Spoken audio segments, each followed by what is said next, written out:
Want to speak real English from your first lesson? Sign up for your free lifetime account at EnglishClass101.com. Welcome to EnglishClass101.com's British English in 3 minutes, the fastest, easiest and most fun way to learn English. Hi, I'm Gina. Nice to meet you. In this series, we're going to learn some easy ways to ask and answer common questions in English. It's really useful and it only takes 3 minutes. In this lesson, you're going to learn new, more common ways to ask and answer the question, "How are you?" in English. You've probably learned "How are you?" and "I'm fine" in textbooks before. But in the United Kingdom, people will usually ask this question and answer it in a different way.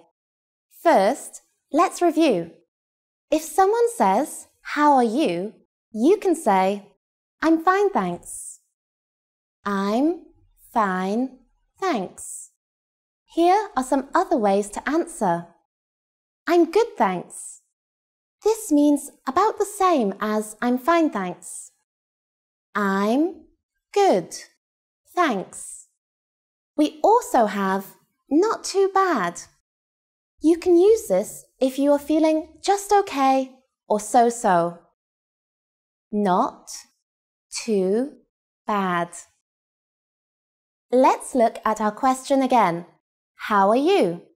This is the most well-known way of asking how someone is. You could use it when you want to be polite. But now, let's look at some different ways to ask how someone is. These ways are more casual and much more common. First, hi, how are you doing?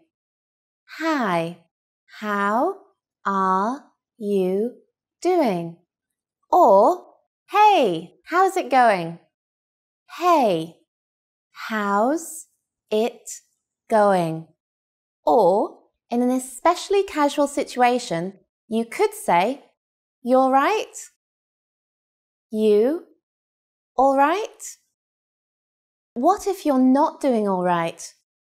Although it's the British way to say you're doing fine even if you're not, if you feel comfortable with the other person, you could also choose to tell them when you're not doing fine. You could say, not so good. Not so good. Not great. Not great. Or, I've been better. I've been better. Be careful. If you say one of these, the other person will usually ask, "Why? What's wrong?" Then you will have to explain. However, if you're feeling particularly well, you could answer more enthusiastically. Fantastic. Fan-ta-stick. Fabulous. Fab-you-lous. Or even, I'm very well indeed. I'm very well indeed. Now it's time for Gina's tips. Because of the popularity and influence of American film and media, some American phrases have become common in the United Kingdom as well. How are you doing was originally an American phrase, but these days you can hear it on either side of the pond. Do you know the difference between what do you do and what are you doing? It's a little tricky, but I'll explain it simply in the next British English in 3 minutes lesson. See you next time. In this series, we're going to learn some easy ways to ask and answer common questions in English. It's really useful, and it only takes 3 minutes. In this lesson, you're going to learn how to ask what someone's job is in natural English. Of course, you can just say, "What is your job?" This is correct English, but it sounds too direct and awkward. Native English speakers almost never say this in a social situation. Instead, they use a different question. But before we master that, we need to compare it to a very similar question. What are you doing? I'm presenting a video about English.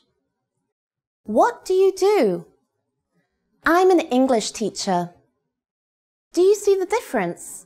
These two questions, what are you doing and what do you do, sound similar but mean different things. The first one is asking what you are doing right now, this minute. You answer it using an ing verb. What are you doing? I'm reading. I'm watching TV.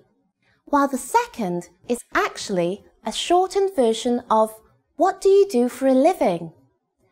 This is how we ask what is your job in natural English. Let's practice this question. What do you do? What do you do? When native speakers of English ask this question, it can come out very fast and sound more like, what do you do? In order to tell it apart from what are you doing, just listen for the ing sound on the end of the question. If it's not there, then you're being asked what your job is. So, how would you answer this question? Just think of it as if the other person is asking you, what is your job? You could answer with I'm and then your job. I'm a teacher. I'm a teacher. Or I'm an engineer. I'm an engineer. If you want to learn more job names, go to EnglishClass101.com and check out the core word lists. These cover job vocabulary and more, and include a picture and audio to help perfect your pronunciation. You can also mention the place that you work at, starting with I work at. I work at a hospital. I work at a hospital. I work at a law firm. I work at a law firm. If you work for a big company that is well known, you can say, I work for, and then the name. I work for Barclays Bank. I work for Barclays Bank. I work for the BBC.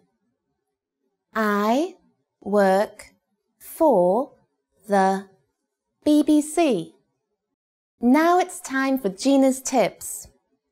When you ask the question, what do you do, and the other person tells you their job, it's polite to make some kind of positive comment about his or her job. For example, how interesting, or that must be exciting, or even, oh really? Remember to sound sincere. Do you know how native English speakers ask each other what their hobbies are? Here's a hint. We don't use the word hobby. Find out next time in the third English in 3 minutes lesson. In this series, we're going to learn some easy ways to ask and answer common questions in English. It's really useful and it only takes 3 minutes. In this lesson, you're going to learn how to ask what someone's hobbies are without using the word hobbies. You've probably seen the question, do you have any hobbies? Or what are your hobbies in an English textbook before? However, native English speakers almost never use the word hobbies when asking about them. A much more natural way to ask the same question is, what do you do for fun? What do you do for fun? You can also ask, what do you do in your spare time? What do you do in your spare time? So, how would you answer this question? Let's look at how native speakers would do it. The easiest way is to say, I like to, or just I like, followed by what you like to do. For example, if you like watching films, you could say, I like to watch films, or I like watching films. I like to watch films, or I like watching films. And if you like golf, you could say, I like to play golf, or I like playing golf. I like to play golf, or I like playing golf. You can emphasize how much you like your hobby by adding a word like really in front of like. For example, I really like watching films. On the other hand, if you want to play down how much you like something, you can say kind of. For example, I kind of like playing tennis. Now it's time for Gina's tips. If you don't have any special hobbies, or you don't want to be specific, a good way to reply is, I like spending time with my friends and stuff like that. I like spending time with my friends and stuff like that. Just use I like and add spending time with my friends and then add and stuff like that. How do you answer the question, where are you from? It doesn't even have a verb. We'll cover this and more in the next British English in 3 minutes lesson. This series explains some easy ways to ask and answer common questions in English. It's really useful and it only takes 3 minutes. In this lesson, you're going to learn some different ways people will ask you, where are you from? First though, where are you from can mean many different things. It can mean, which city are you from? Or which country are you from? In fact, Brits ask this question to each other all the time to learn which part of the UK the other person comes from. If you want to answer this question, there are 2 ways to do it. You can say, I'm, and then your nationality, as in, I'm Japanese, or I'm Brazilian. Or you can say, I'm from, and then the country you are from, as in, I'm from Italy, or I'm from Thailand. If you're from a really famous city or place, you can say that too. For example, I'm from Beijing, or I'm from New Delhi. Of course, in the United Kingdom, as in other parts of the world, people may be a little more indirect because they want to be polite. To do this, they might ask you if you are from the place where they met you. For example, if you meet someone in London, they might ask, are you from London? Or, if you are in York, they might ask, are you from York? Many parts of the United Kingdom are very multicultural, so asking the question this way avoids what could be an embarrassing mistake. You can answer this the same way you answer, where are you from? Just add a simple no in front.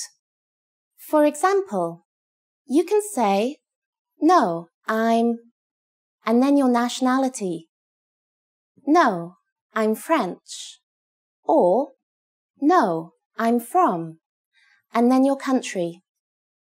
No, I'm from Russia. Now it's time for Gina's tips. The UK is a diverse place. People you meet may take great pride in the place or region they come from. If you ask someone about where they're from, they may respond by saying something like Yorkshire, Lancashire, or Hertfordshire. If they answer in this way, it usually means they are interested in talking more about their region and how it differs from others. In this lesson, we learned some different ways to ask, "Where are you from?" Do you know what to ask when you don't know someone's name? Of course you do. But what do you say when you've forgotten someone's name? Find out in the next British English in 3 minutes lesson. See you next time! Want to speak real English from your first lesson? Sign up for your free lifetime account at EnglishClass101.com.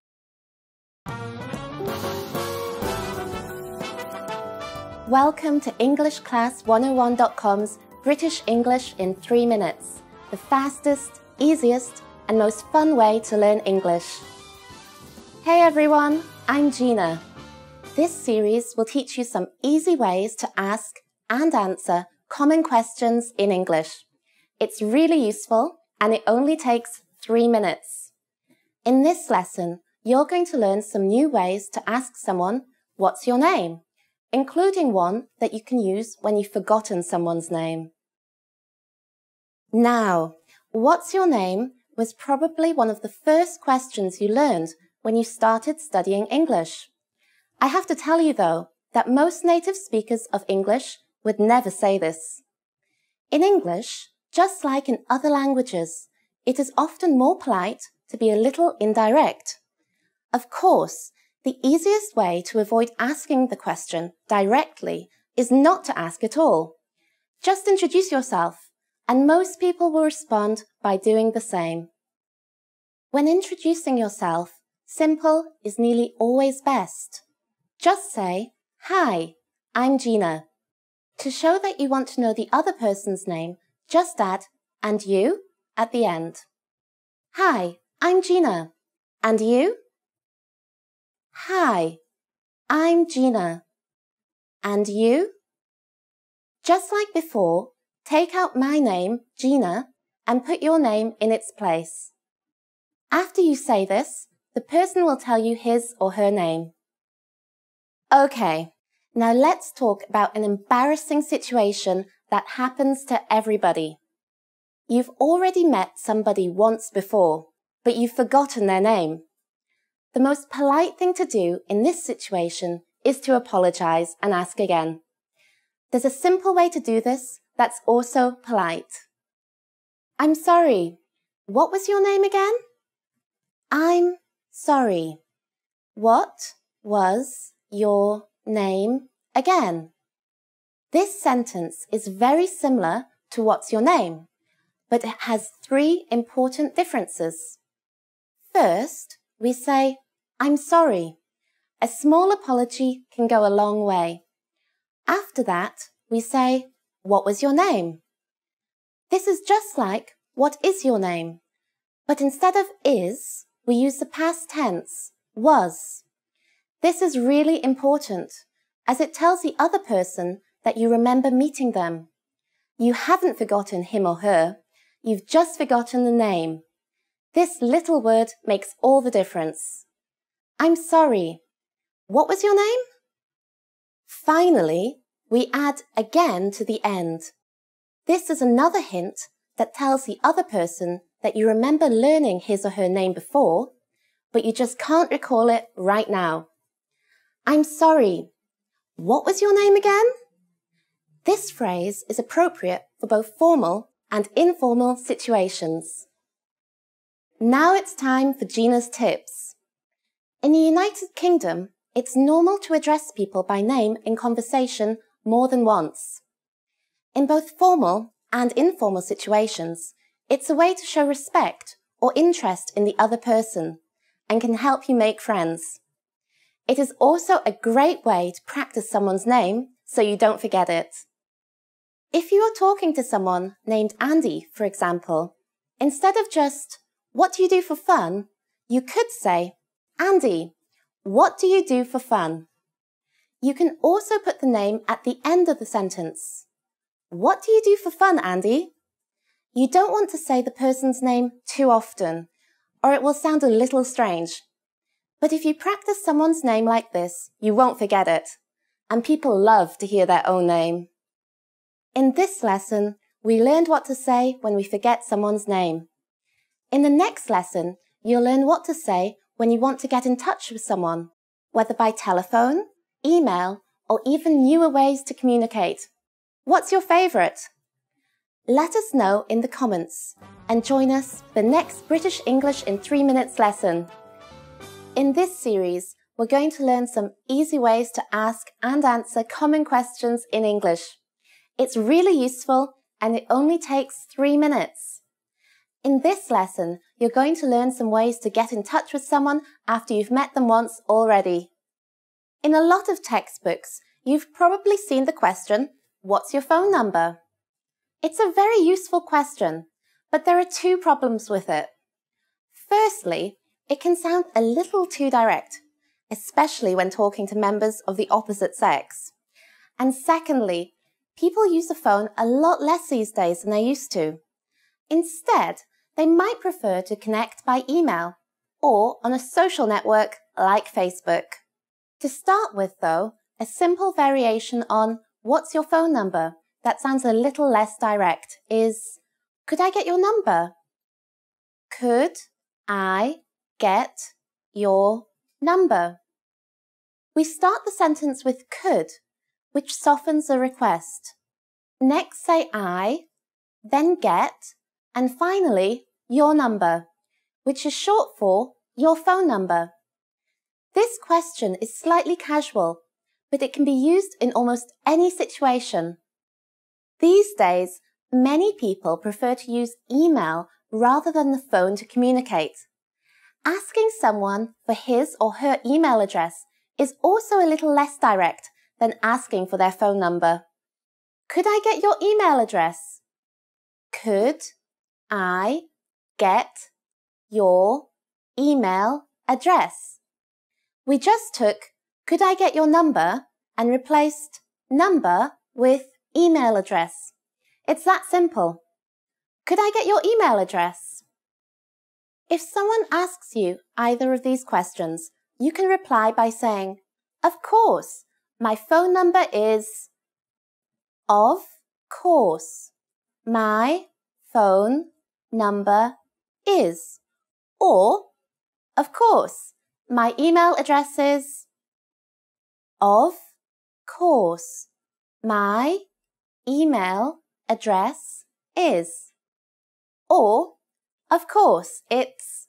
and then say your phone number or email address at the end.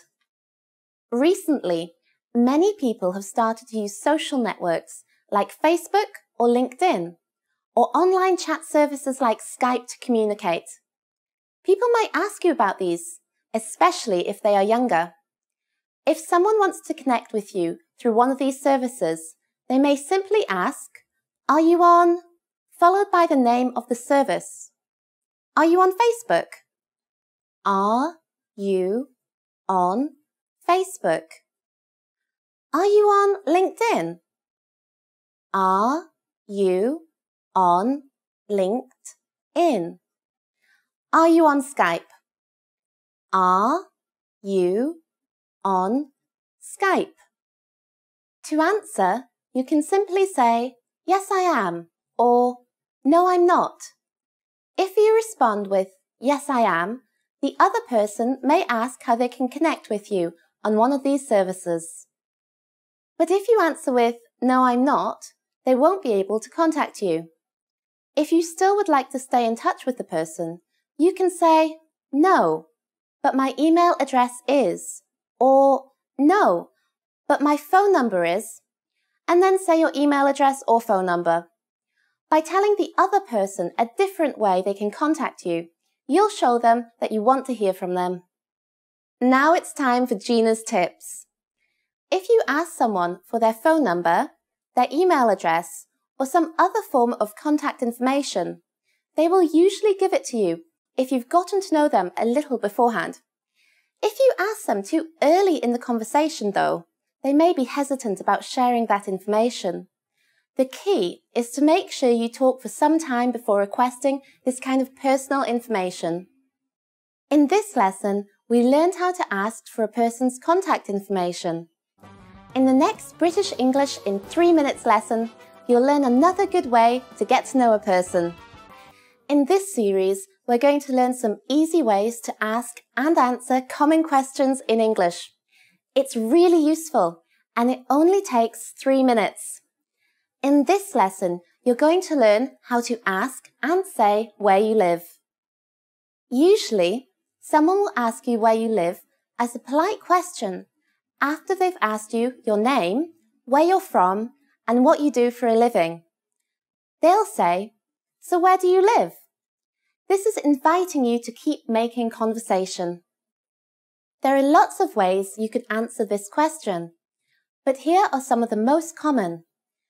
You could say, "Do you know?" and then the name of the area you live in. Do you know County Durham?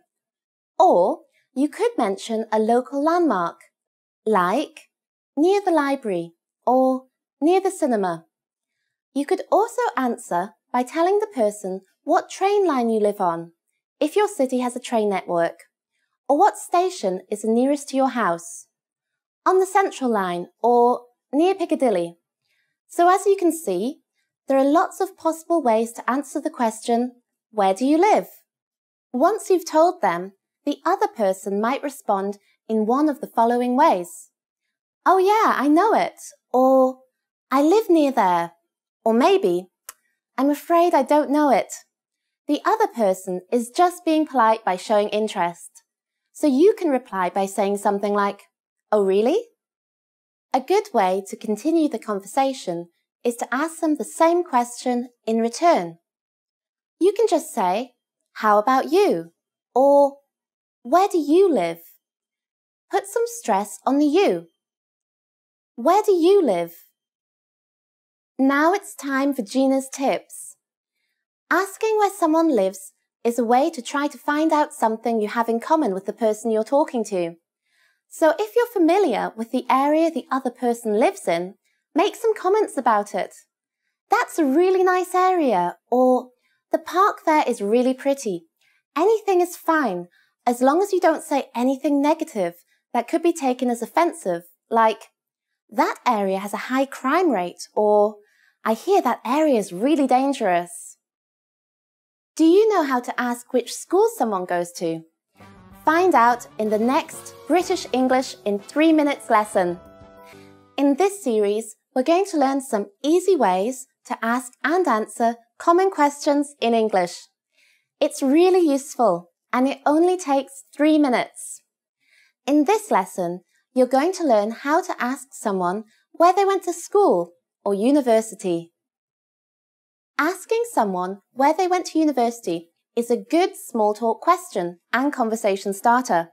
However, you have to be careful not to offend people if they didn't go to university. I'll tell you how to do this. The question is simple. If the other person is over 22, it's likely they will have left university already.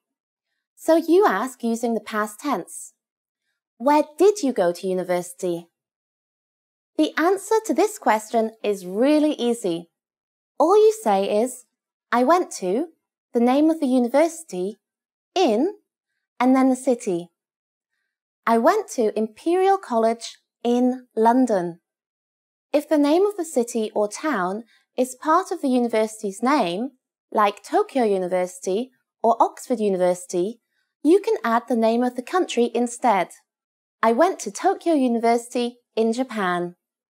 Once you've heard the other person's answer, it's polite to make some kind of comment. For example, "Wow, that's a really famous university." Or just, "Oh really?" Sometimes, when you ask, "Where did you go to university?" the other person might reply, "I didn't go to university." In this situation, you should be careful how you reply so as not to appear rude. It's polite to not act surprised, but instead make a positive comment like, "Oh really?" Or ask a question like, "Did you go straight into a job?" Now it's time for Gina's tips. A good follow-up question to keep the conversation going is to ask the other person, "What did you study?" or "What was your major?" This gives them an opportunity to talk about something they're interested in. In the next lesson, you'll learn how to ask another basic question about the other person. That's, do you have any brothers or sisters? In this series, we're going to learn some easy ways to ask and answer common questions in English. It's really useful, and it only takes 3 minutes. In this lesson, you're going to learn how to ask someone about their family, asking whether they have any brothers or sisters. Asking someone about their family is nearly always a good topic of conversation. After all, most people love to talk about their family, right? In some English textbooks, you'll see the question, do you have any siblings?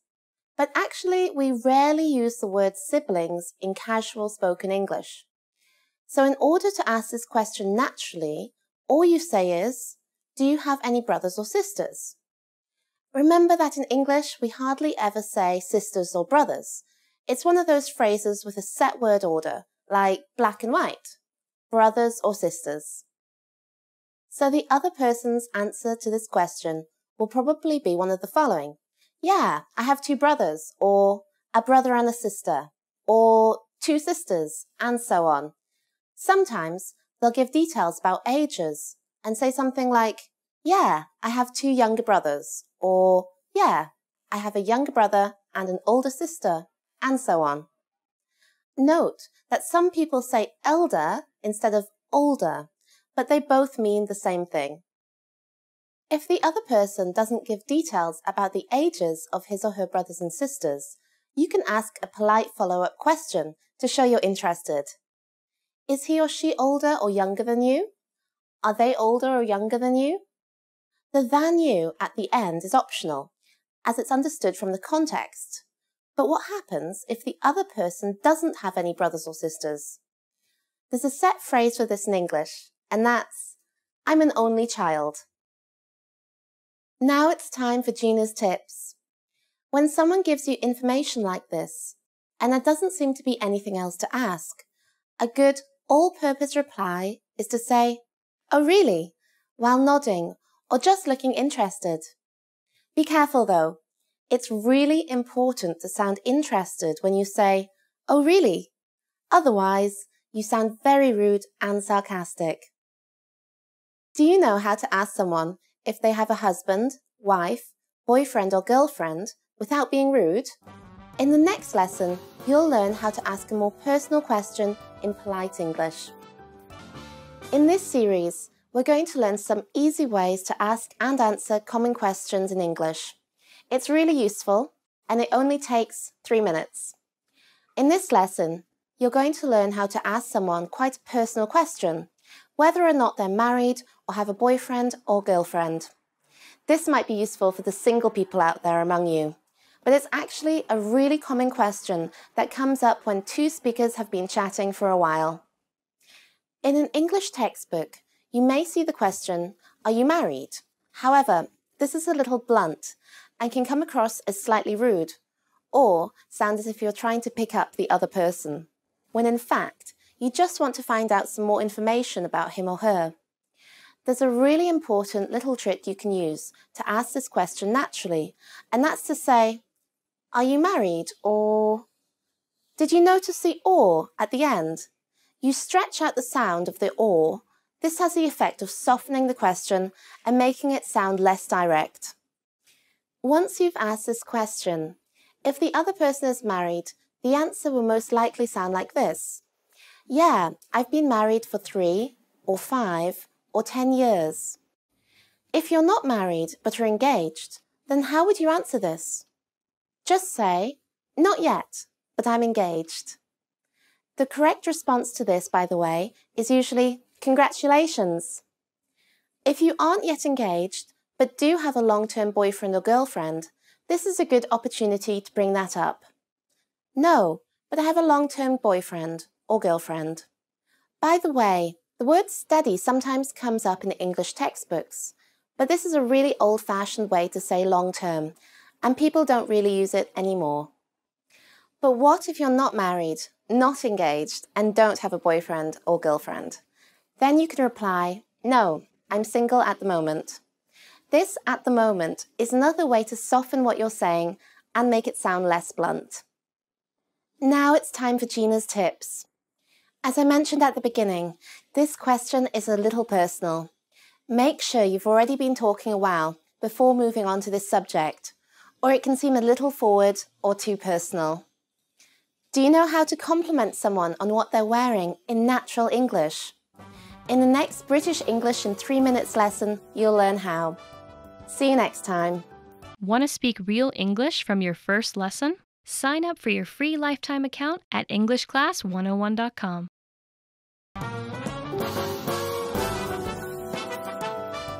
Welcome to EnglishClass101.com's British English in 3 minutes, the fastest, easiest, and most fun way to learn English. Hey everyone, I'm Gina. In this series, we're going to learn some easy ways to ask and answer common questions in English. It's really useful, and it only takes 3 minutes. In this lesson, you're going to learn how to compliment someone on what they're wearing. This is a great way to break the ice and to come across as friendly and kind when meeting someone new. If the conversation slows down a little and you can't think of anything to ask, a good way to get it restarted is to compliment the other person. If you don't know them well yet, a safe way to do this is to say something nice about something they're wearing or something they have, like a bag or phone case. The way to do this is to say, "I love your bag," or top, or shoes, etc. This can sound a little bit feminine, so if you're a guy, you could say, "I really like your," and then the item. A normal response to this is just, "Thanks," or if you want to be modest, "Oh really? Thanks." A great way to follow this up and keep the conversation going is to ask, "Where did you get it?" or "Where did you buy it?" This gives the other person a chance to talk about the shop, country, or situation in which they bought it. And from there, the conversation can develop naturally. If you're complimented and then asked this question, of course the reverse is true, and you have a chance to tell the other person more about the item and where you got it. The usual answer to "Where did you get it?" or "Where did you buy it?" is something like, "I got it at," the shop name, in, and then the town or city. This is appropriate if you bought the item in the country you're currently in, so the other person may know of the store. If you bought it in a different country though, it's usual to say, "I got it in," and then the country name. You don't need to say the name of the store unless it's world famous, as the other person probably won't have heard of it anyway. Now it's time for Gina's tips. In some cultures, it's considered totally fine and even polite to ask how much something costs. But in most English-speaking countries, like the UK, Australia, and America, this is considered very rude and is a question that can only be asked by very close friends. And even then, it's risky. Remember not to say something like, "It looks expensive," or "How much was it?" when you're complimenting something that someone else owns. Have you ever met somebody that you wanted to meet again, but didn't know how to take that next step? In the next lesson, you'll learn how. In this series, we're going to learn some easy ways to ask and answer common questions in English. It's really useful, and it only takes 3 minutes. In this lesson, you're going to learn how to ask someone what they do on weekend evenings, and lead up to asking to hang out together sometime. In Lesson 3, we learned how to ask about someone's hobbies in natural English by saying, "What do you do for fun?" or "What do you do in your spare time?" This lesson's question is a little similar to this, but has an important difference. It's for when you want to ask what someone does on weekend evenings, such as going out, drinking, or dancing. First of all, in English, the most natural way to say go out drinking, dancing, and so on is just to say go out, as in, "Did you go out last night?" In context, the other person will know what you mean. In English, it's important not to ask things too directly. If you want to ask someone if they usually go out drinking or dancing on weekends, it's best to say, What do you usually do on Friday or Saturday nights? It's a bit long, but the emphasis on Friday or Saturday nights will tell the other person exactly what you mean. You could also say on weekends, but it might sound like you're asking about what they do during the day. Another way to ask this is to use the phrase get up to. This has the implication of doing things that are slightly naughty, like drinking alcohol or going to a club. What do you usually get up to on weekends? Asking the question in this way implies nightlife activities, so you don't need to say Friday or Saturday nights. A few possible responses to this are, I like going to bars with my friends. I like going clubbing with my friends. I like hanging out with my friends. If you don't like to go out at night, that's fine. All you have to say is, I don't really like drinking or clubbing, so I just like, and then say whatever you like doing instead. If you don't like drinking alcohol and going to clubs, be careful not to criticize these things too harshly, in case the other person gets offended. As we've mentioned before, a handy way to turn the question back on the person asking is just to say, how about you? Now it's time for Gina's tips. If you think going for a drink with this new person sounds like fun, and you'd like to make an informal invitation, bringing up the topic of what he or she gets up to on weekend evenings is a great way to do this. A natural, informal way to do this without pressurizing the other person too much is just to say, that sounds like fun. We should go together sometime. Do you know how to ask someone about their tastes in music in natural English? In the next lesson, you'll learn how. In this series, you're going to learn some easy ways to ask and answer common questions in English. It's really useful, and it only takes 3 minutes. In this lesson, you're going to learn how to ask someone what sort of music they like. This is a really common question when two people have been chatting for a little while. In this lesson, you'll learn how to answer this question in several ways. In your English textbook, you may have seen the question, what kind of music do you like? This is okay to use, but it can sound a little formal. There's actually a more natural way to ask this, using the phrase to be into something. Like, what are you into? This means the same as, what do you like? So all you have to do to ask this question is say, what kind of music are you into? An alternative to what kind of is what sort of.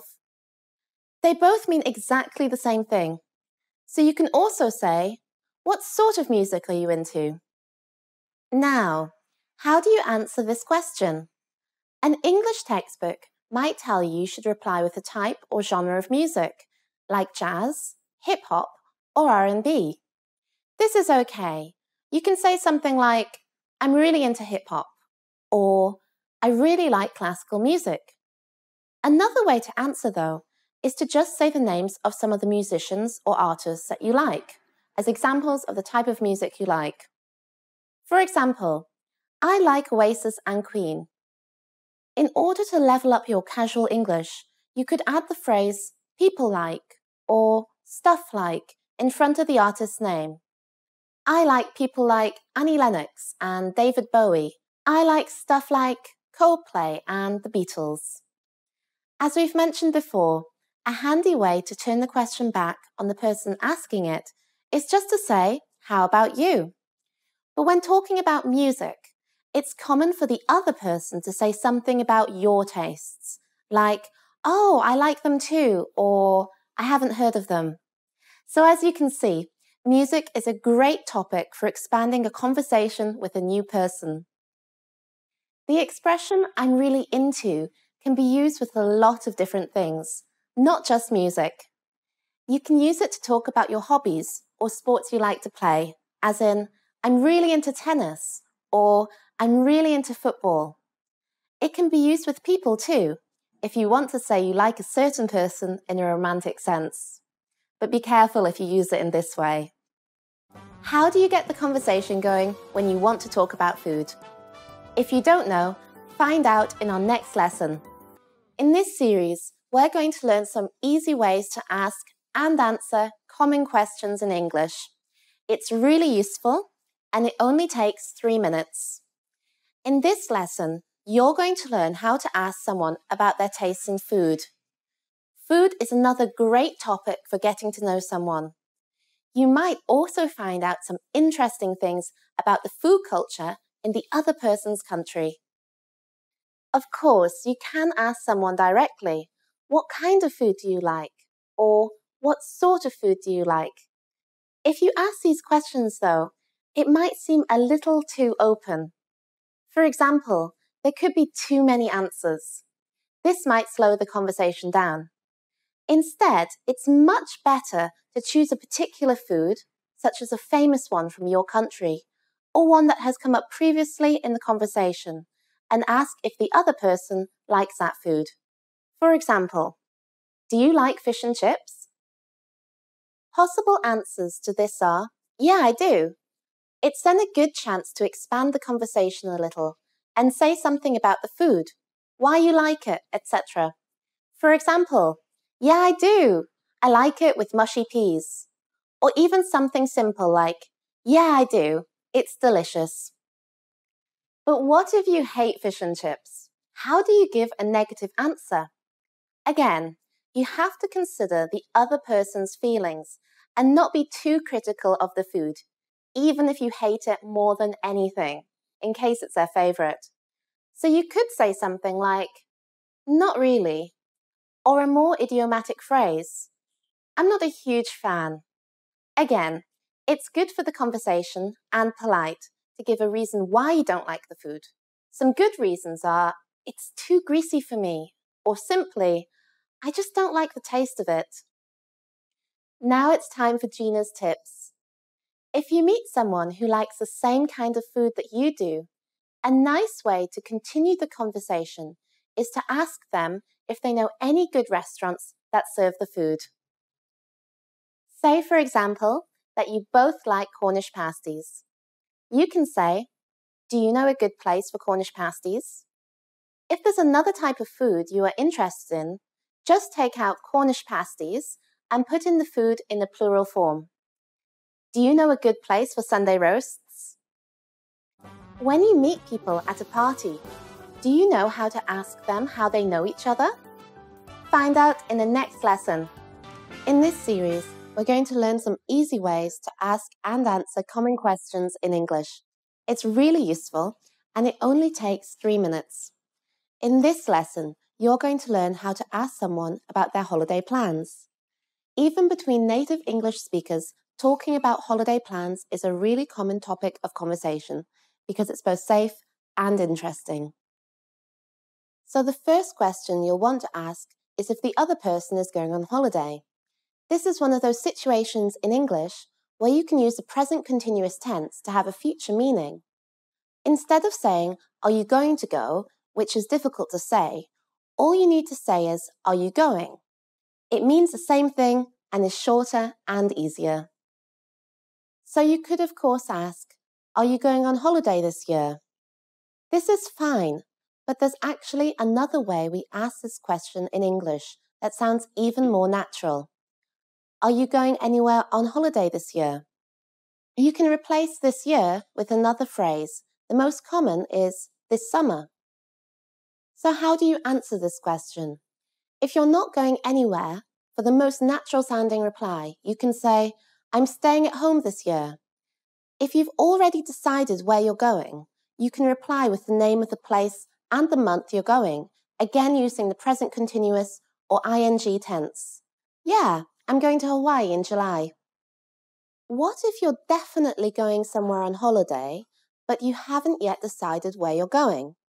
Then you can use useful little phrases like, I'm planning to go, and I'm thinking of going. If you have 2 or more places you're considering, you can use the phrase, or maybe, as a joining phrase.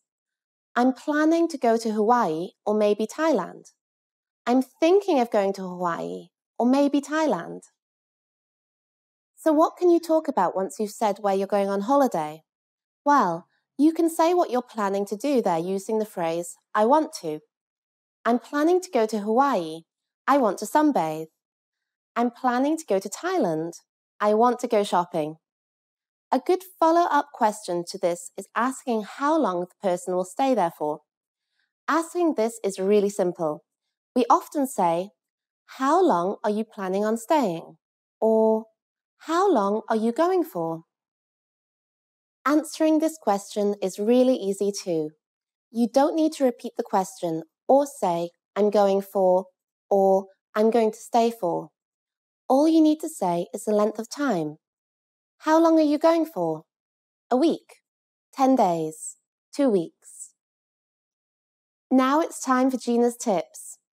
British speakers of English will use holiday as opposed to the American term vacation. Depending on where the native speaker of English is from, you might hear the word holiday, holidays, or even the colloquial term jollies. In this lesson, we learnt how to ask and talk about vacation plans. In the next lesson, you'll learn how to ask about the relationship between two other people, and by doing this, make even more friends in English. Do you know how to ask about this? I'll be waiting for you in the next British English in 3 minutes lesson. See you next time. Want to speak real English from your first lesson? Sign up for your free lifetime account at EnglishClass101.com.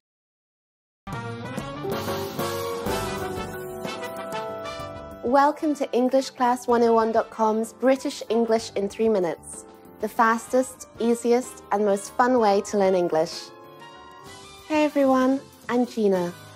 In this series, we're going to learn some easy ways to ask and answer common questions in English. It's really useful, and it only takes 3 minutes. In this lesson, you're going to learn how to ask someone who they know. Often at a party or in another social situation that you attend with a friend, you'll be introduced to someone new, or someone else will join the conversation. A question that we often ask in this situation is how the new person knows your friend and what the connection is between them. So how do we ask this? It's easy. Pretend that your friend's name is John. You could ask the new person, "So how do you know John?" If John is still talking to you, you can ask this in a slightly different way by including both people and saying, "So how do you know each other?" This "so" at the beginning softens the question, as well as making it clear that you're introducing a new topic. There are many possible answers to this question, usually beginning with "we met."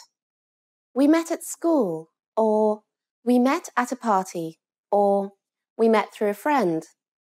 Another way to answer this is to state your current connection with the other person. For example, "We work together," or "we have a mutual friend." This phrase, "a mutual friend," is a really useful idiom that you should keep in mind. The next logical step in the conversation is to expand on what you've just learned. A good all-purpose reply is, "Oh, really?" Then you can ask another follow-up question. For example, if the other person says, "We met at school," you can say, "Where was your school?" or "Which school?" If they say, "We met at work," you can then ask, "Where do you work?" or "What is your profession?" If they say, "We met through a friend," a possible follow-up question could be, "Anyone I know?" Of course, it's also possible that the other person will ask you where you met the mutual friend by using that useful phrase, "How about you?" Now it's time for Gina's tips.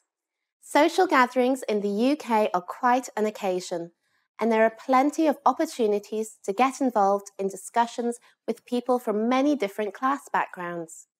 The British class system still very much exists, and social sports gatherings such as Royal Ascot and the Henley Royal Regatta are good places to hear middle to upper class accents, words and phrases.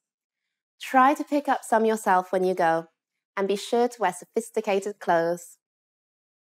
Do you know how to talk about sports in English? Not just what sports you play and like, but what teams you're a fan of. Find out in the next British English in 3 minutes lesson. In this series, we're going to learn some easy ways to ask and answer common questions in English. It's really useful and it only takes 3 minutes. In this lesson, you're going to learn how to ask someone about what sports they like. If you're a sports fan, then you'll know how much fun it is when you meet someone who likes that sport as much as you do, even if they don't like your favourite team. You may assume that you just say, "Which sports do you like?" Of course, this is a normal way to ask this question, but there's actually a more natural way to ask this. In idiomatic English, we use the phrase "to be into a sport" to mean to like or be interested in a sport. So you can ask, "Which sports are you into?" Or, if you think it's likely that the other person does like sport, you can ask, "Which sports do you follow?" You can answer either of these questions by saying, "I'm into football," "I follow football," "I like football." Or you can use the phrase, "I'm a fan of." "I'm a fan of football." But what if you don't like sport? Again, remember what we said before about being careful not to hurt the other person's feelings by saying anything too offensive. Just say, "No, I don't really follow any sports." Lots of people don't like to watch sport, but do like to play sport. If this is you, then you can say, "I'm not really into sport, but I like playing," and then the name of the sport. "I'm not really into sport, but I like playing rugby." If you find a common ground with the sports you follow, this is a great place to expand the conversation. All you need to say is, "Which team do you support?" If you are asked this question, you can follow up your answer with, "How about you?" as we've learned in previous lessons. Now it's time for Gina's tips. Sport is a very popular topic of conversation in the UK. It's a totally neutral, easy way to talk about a topic, which avoids controversial themes such as politics and religion. Topics such as these are not usually considered appropriate things to talk about with someone you have just met. Which sports are you into? Let us know in the comments. In the next British English in 3 minutes lesson, we'll be learning a really useful question for making conversation with native speakers and non-native speakers of English alike. In this series, we're going to learn some easy ways to ask and answer common questions in English. It's really useful and it only takes 3 minutes. In this lesson, you're going to learn how to ask and answer the question, "What are you doing in this city?" This lesson will be particularly useful for those of you who live in a foreign country, but it's also a common topic of conversation between people of the same nationality. Remember, in a previous lesson, we learned how to ask someone what they do for a living by saying, "What do you do?" Well, in this lesson, we'll be asking the question, "What are you doing in?" Then the name of the city. Note that this question is in the present progressive tense, with doing instead of do. This is very important, as the meaning of the question changes slightly. This question, "What are you doing in?" is often asked by one expatriate to another. It can mean, "What is your job?" but it can also include the meaning of, "How did you get here?" or "What circumstances brought you here?" Let's try it out. What are you doing in Tokyo? What are you doing in Frankfurt? As you can imagine, this question is quite open-ended, so there are a number of possible ways to answer it. You could just say what you do for a living. "I'm a software developer at," then your company name. "I'm a software developer at Google." Or you could say why you came to the city or to this country in the first place. For example, "I studied English at college, so I wanted to try living in an English-speaking country." "My husband or wife got transferred here by his or her company." "I got transferred here from," and then the previous place you lived in. "I got transferred here from Manila." As with many other English conversation questions, you can ask the other person the same question by saying, How about you? However, if the other person is a native of the country, this can sound a little strange. In this situation, you can ask instead, did you grow up here? Or were you born here? This is a really great opportunity to find out more information about the other person. Be creative. Now it's time for Gina's tips. You don't just have to practice English with native speakers. All practice is good practice. English is a global language of communication and is often the only language that a group of people from lots of different places have in common. So, if you find yourself in a foreign community, go ahead and try out your new English phrases. In the next British English in 3 minutes lesson, we'll be talking about films and how to give your opinions on them. In this series, we're going to learn some easy ways to ask and answer common questions in English. It's really useful, and it only takes 3 minutes. In this lesson, you're going to learn how to ask and answer the question, have you seen this film? Sometimes, when you're talking to someone, you might run out of things to talk about. Don't worry, it happens to everyone.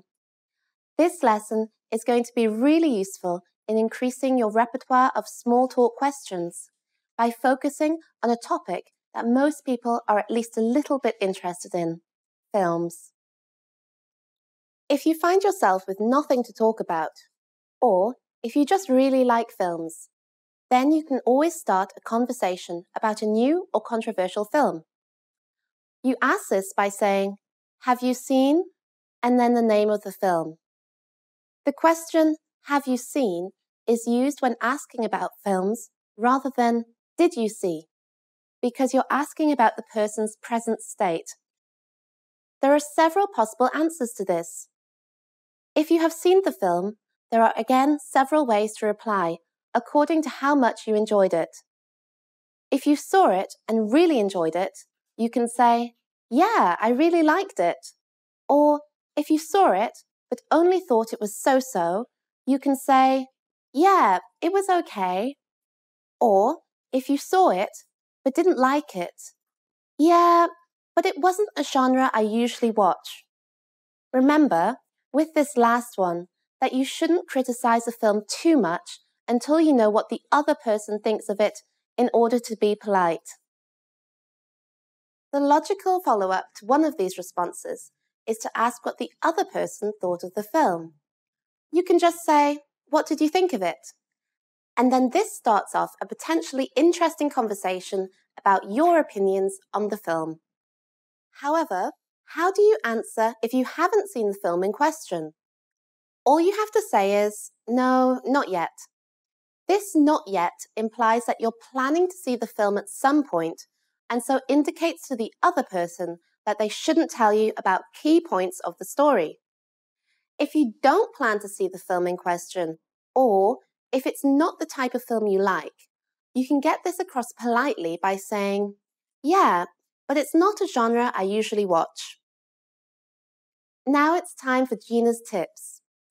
If you have seen the film in question, but the other person hasn't, it's a great conversation starter to tell them about the plot of the film, or about any particularly funny or memorable scenes. But be careful, you should always ask if the other person plans to see the film in the future, before telling them any important plot points. Just say, do you plan to see it at some point? Telling someone an important plot point, or the twist or ending of a film, is called spoiling a film. The noun is a spoiler, as in, don't tell me any spoilers. It's considered very bad manners to reveal a spoiler without giving warning first, and some people can get very annoyed if you do this, so be careful. Oh, and remember that when you're in the UK, you will go to the cinema, not a movie theatre. Are you as young as you feel? Tune in to our next lesson to find out how to ask someone's age. In this series, we're going to learn some easy ways to ask and answer common questions in English. It's really useful, and it only takes 3 minutes. In this lesson, you're going to learn how to ask a really basic question in a polite but natural way. How old are you? In your English textbook, one of the first lessons may have been how to ask someone's age by saying just, "How old are you?" However, in many English language cultures, asking an adult's age directly, particularly a woman's age, is not polite. If you suddenly ask, "How old are you?" to someone you've just met, they'll understand you, but they might not be too happy about answering such a blunt and direct question. So how do you find out someone's age without offending them? You just add a magic phrase to the beginning of the question. This phrase is, "Do you mind me asking?" This is an incredibly useful phrase that you should definitely memorize. It comes in handy whenever you want to ask a question that may be a little personal or come across as a little too direct. Native speakers of English use it all the time. So the full question would be, "Do you mind me asking how old you are?" Pay attention to the word order. It's not, "Do you mind me asking how old are you?" It's, "Do you mind me asking how old you are?" The answer to this can be, "I'm 25 years old," or just, "I'm 25." Or it can be a little more detailed. If you've just had a birthday, you can say, "I've just turned 25." Or if you're about to have a birthday, you can say, "I'll turn 25 this month," or "I'll turn 25 in November." It's more natural here not to give your exact birthday, for example, November the 1st, but just a month. So again, to turn this question back on the person asking the question and find out his or her age, all you have to do is use that other magic phrase we introduced in previous lessons. How about you? Here, it's okay not to worry about being polite, since the other person asked you the question first. Now it's time for Gina's tips. We mentioned that asking someone's age may not be polite, but if you do decide to ask this question, here's another tip. Some people like to reply with another question. How old do you think I am? Be careful. If you say an age that's older than the person's true age, they may be very offended. So it's always safer to say a number lower than what you actually think. So, if you think the person looks 40, say 35 and see how happy they look. Did you hear about the great video series called British English in 3 minutes? In the next lesson, we'll be learning how to talk about recent news stories using the phrase, "Did you hear about?" See you next time. Want to speak real English from your first lesson? Sign up for your free lifetime account at EnglishClass101.com. Hey everyone, I'm Gina. In this series, we're going to learn some easy ways to ask and answer common questions in English. It's really useful and it only takes 3 minutes. In this lesson, you're going to learn how to talk about current affairs in a casual and natural way by asking, "Did you hear about?"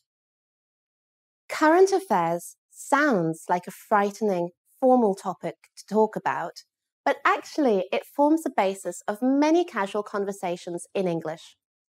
Talking about current affairs is a great way to have an interesting conversation without getting too personal with someone you may have just met. And it's also a great way to learn more about the country you're in if it's not your native country.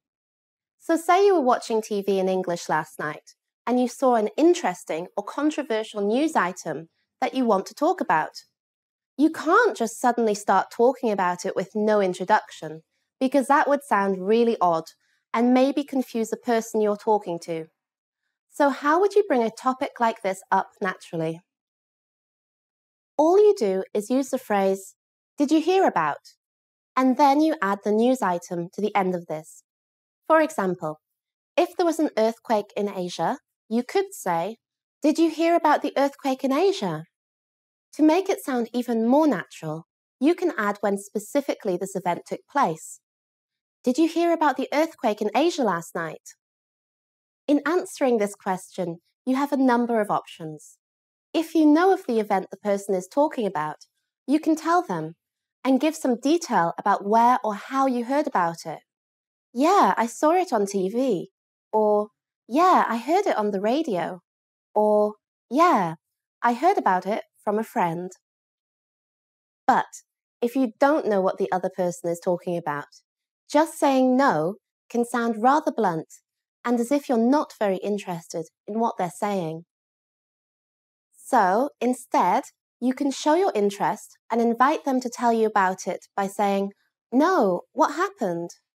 And then this will normally prompt the other person to begin giving you details about the event in question, leading to a longer conversation. Of course, it's even better if, when listening, you can make some comments using appropriate adjectives. The construction how, adjective, is useful when doing this. For example, if the other person is telling you about a very sad or disastrous event, an appropriate comment would be, "How terrible," or "How awful," or "How sad." On the flip side, if it's a happy event, like a lost child being found, what native speakers often say are comments like, "That's great," or "That's a relief," or "That's amazing." Be creative with your English adjectives. Now it's time for Gina's tips. 20 years ago, most people got their news from television and newspapers, or traditional journalism. But recently, more and more Brits have been getting their news online via social media, which is a general term for services such as Facebook and Twitter. A survey found that as of 2012, over 50% of people had learned about a breaking news story via social media rather than from traditional sources. During that same year, online news revenue surpassed the revenue of traditional print newspapers. Have you ever been to Beijing? How about Madrid? In the next British English in 3 minutes lesson, we'll be talking about past travel experiences. In this series, we're going to learn some easy ways to ask and answer common questions in English. It's really useful and it only takes 3 minutes. In this lesson, you're going to learn how to talk and ask about past travel experiences using the phrase, "Have you ever been to?" Travel is a great topic for conversation because it's so easy to talk about. You can discuss food you ate, sights you saw, places you visited, things you did, and so on and so on. There's really no end to this topic once you get started, so it's perfect if you're not sure what to talk about. Asking where someone has been on holiday or traveling is easy. All you have to do is ask, "Have you ever been to?" and then add the name of the country or city you want to ask about. This little word ever in "Have you ever been to?" is very important, not because of its meaning, but because it makes a question sound just like how a native speaker of English would ask it. It's like a set phrase. Have you ever been to? So, say you're asked, "Have you ever been to Tokyo?" How would you answer? A simple yes or no isn't going to cut it if you want to have a good conversation in English. Say you have been to Tokyo. There are a number of ways you could answer this. You could answer with how many times you've been there. Have you ever been to Tokyo? Yeah, twice. Or yeah, 3 times. Or, if you want to be less specific, yeah, a few times. If you've been 1 time to Tokyo, there's a special way of saying this. Yeah, but only once. This "but only" is optional, but it makes your reply sound natural, like a native English speaker. Apart from the number of times you've been there, you can also reply with when you went there. For example, yeah, I went there last year. Or, yeah, I went there 3 years ago. Or, yeah, I went there when I was a kid. The word kid is more colloquial than child and sounds less formal. A common follow-up question to "Have you ever been to?" is often to ask the person's opinion of the place. There are two common ways to ask this question. The first is, what did you think of it? This is a super useful question that we saw in Lesson 19 when asking about films. But you can use it for so many different topics that it's a good idea to memorize it. The second is, how was it? You can answer both these questions in the same way. Remember in previous lessons we talked about expressing your opinions without hurting the other person's feelings. The same rules apply here. If you like the place, you can go ahead and say that. Be creative with your adjectives. For example, I loved it. It was so exciting. I really liked it. It was so vibrant. I loved it. The food was delicious, and so on. If you didn't like it so much, be tactful using one of the phrases we introduced in earlier lessons. For example, it wasn't really my type of place. A great way to say you didn't like a place in a polite way is to compare it with another place you did like. For example, I didn't like Tokyo as much as I like Kyoto. This is also a very useful phrase. I didn't like something as much as something else. Remember it. Now it's time for Gina's tips. Since the point of these questions is to start a conversation with the other person, you can follow up by asking about specific landmarks or attractions in the city or country you're asking about. Use the pattern, did you see, and then the landmark. For example, did you see the Great Wall? This is a great way to get the other person to tell a story and further the conversation. Are you a cat person or a dog person? In the next British English in 3 minutes lesson, we'll be talking about pets. In this series, we're going to learn some easy ways to ask and answer common questions in English. It's really useful and it only takes 3 minutes. In this lesson, you're going to learn how to talk about your pets and ask about other people's. Lots of people love animals, don't they? And lots of people have pets, which is why pets are a good topic of conversation.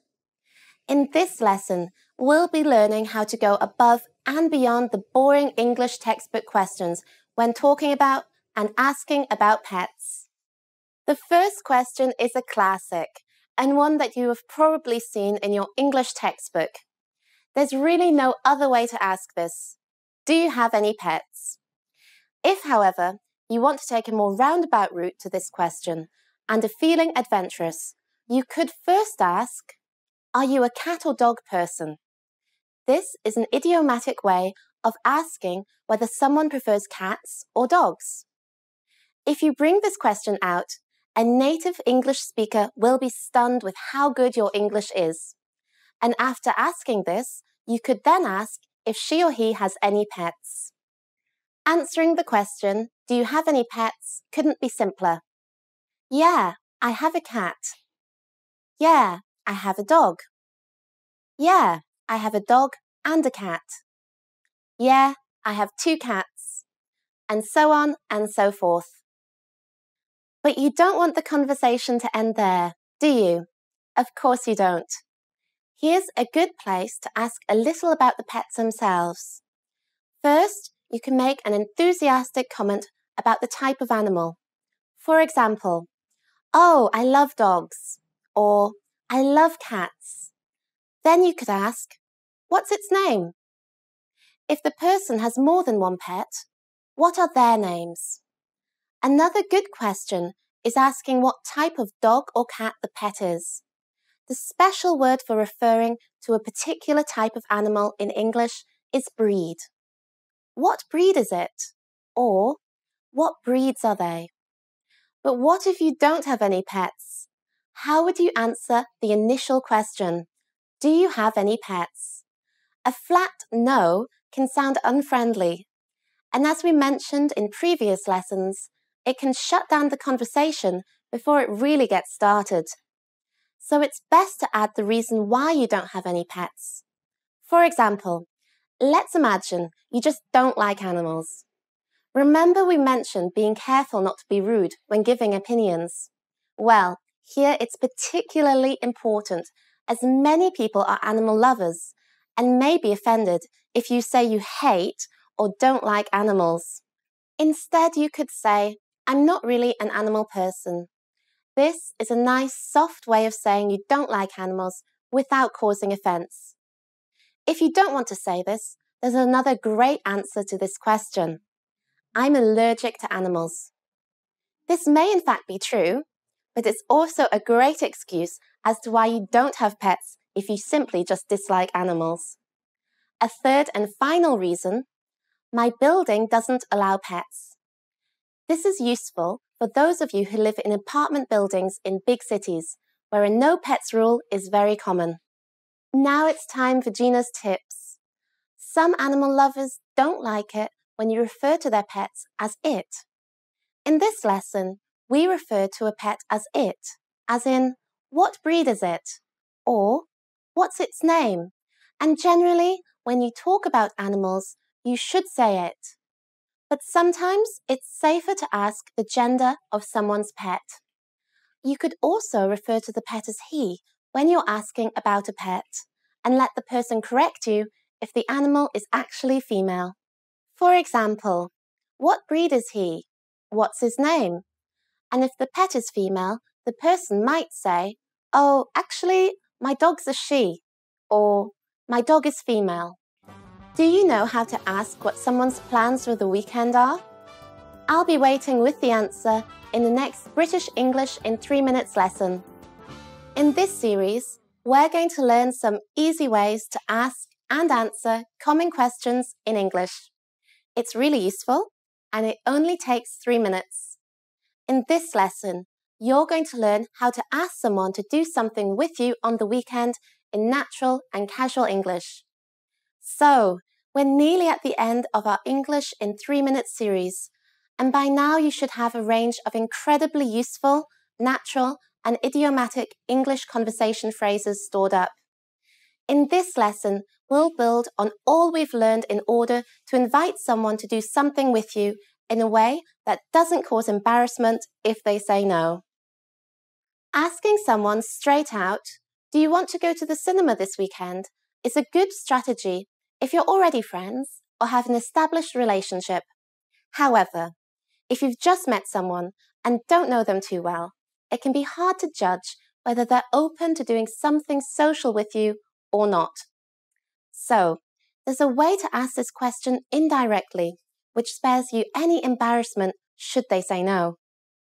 Instead of saying, do you want to do something this weekend? Ask, do you have any plans for the weekend? Be sure to ask this casually. Your body language and facial expression are also important. If the person feels like you're putting pressure on them to say that they're free, they may feel uncomfortable. The weekend in English usually includes Friday night, Saturday, and Sunday. So they might respond like this. I'm going out with my friends on Friday and shopping on Sunday, but I'm not doing anything on Saturday. Not doing anything on Saturday is a neutral version of saying, I'm free on Saturday. Saying, I'm free on Saturday signals to the other person that you would be actively open to doing something with them then. So be careful if you're answering this question. Here's your chance to invite the person out. Instead of asking directly, say, I was thinking of going to see that new film on Saturday. Do you feel like coming along? Do you feel like is a more indirect way of asking, do you want to? How can you respond to an invitation like this? If you want to go, then you can say, sure, that sounds great. And then you can follow this up with, what time and where? This is a very useful phrase for when you want to casually ask about time and place, so I would memorize it. However, what do you do if you want to refuse an invitation like this without hurting the person's feelings? Well, Instead of saying no straight out, it's best to say that you're not sure. First of all, though, say something like, "That sounds really fun, but..." Then add, "I'm not sure if I can. Let's catch up another time soon, though." Even if this isn't strictly true, it is a more polite way to refuse an invitation than a flat-out no. Now it's time for Gina's tips. In this lesson, we took care not to be too forward when asking someone to do something. But of course, this all depends on the personality of the person you're asking. If they're a friendly, forward person, you don't have to worry so much about being too direct. Just say, "Do you want to see a film this weekend?" But even in this situation, a good tip is to add in the super useful word maybe to take some pressure off. "Do you maybe want to see a film this weekend?" Do you know how to use, filler words in English? I'll be waiting for you with the answer in the final British English in 3 minutes lesson. In this series, we're going to learn some easy ways to ask and answer common questions in English. It's really useful, and it only takes 3 minutes. In the final lesson in this series, you're going to learn some of the things that native speakers say to make your English sound perfectly fluent. So, this is the last British English in 3 minutes lesson for this series. I hope you've learned a lot. In this lesson, we're going to look at some words that are a feature of spontaneous, fluent English speech. They're known as filler words. You probably have these in your native language too. Words that don't have any meaning, but that fill a pause in the conversation while you think about what to say next. You may not even be aware you're using them in your native language. However, one of the quickest ways to remind the person you're speaking to that you're not a native speaker of English is to slip back into using one of these filler words in your native language. So now we're going to introduce a few of these common filler words in English. You will hear these a lot when you're speaking to native English speakers. But this doesn't mean you should use them all the time yourself. They can make your speech sound fluent and natural. Equally though, using these too much can sound very irritating. Some examples of filler words are sounds like So using these in a sentence would sound like, "I'm going to Edinburgh this weekend." But we also have actual words and phrases that serve as filler words. Some of the most widely used are, "You know what I mean? Actually, basically, I guess, of course, if you know what I mean." And so on and so on. However, the most overused filler word is without a doubt like. "Hey, that's like a really cool haircut. She's like such a cool person." This usage of like has absolutely no meaning. You will hear it a lot, especially if you're speaking to younger people, those under 30. But you should try to avoid overusing it, as it can make your speech sound too colloquial and uneducated. But there's actually another use of like, which you may not be aware of. It's used to quote speech in conversation. In your grammar textbook, you probably had some sample sentences like this. "He told me he was going to see a film this weekend," or "He said he was going to see a film this weekend," or "He said I'm going to see a film this weekend." But I'll tell you a secret. It is very, very common for younger native English speakers to quote using the phrase "was like." For example, he was like, "I'm going to see a film this weekend." To expand this further, you might even overhear something like this. He was like, "I'm going to see a film this weekend. Would you like to come?" And I was like, "I don't know. I'm sort of busy." And he was like, "Okay, maybe next time." Did you follow all that? Now, I'm not suggesting you copy this way of speaking exactly, but please be aware that "he was like" and "I was like" is a very common, if not a slightly lazy way of quoting speech in modern English. And throwing in a "he was like" and "I was like" every now and again will make you sound like a totally fluent young native English speaker. Now it's time for Gina's tips. I said that these filler words don't mean anything and that they can sound annoying when you use them too much, but actually they can have an important function.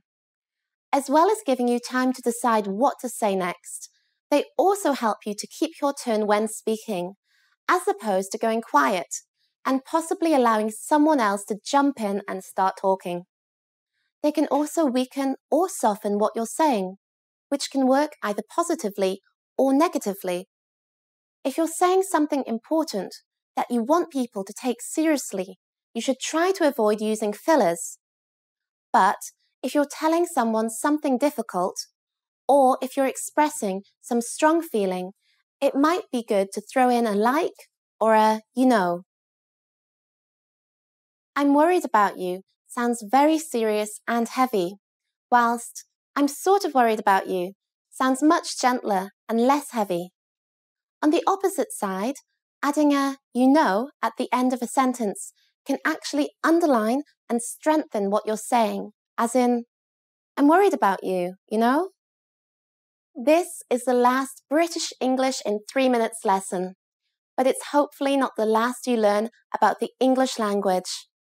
To take your language ability to the next level, check out EnglishClass101.com, the fastest, easiest, and most fun way to learn English. Bye everyone!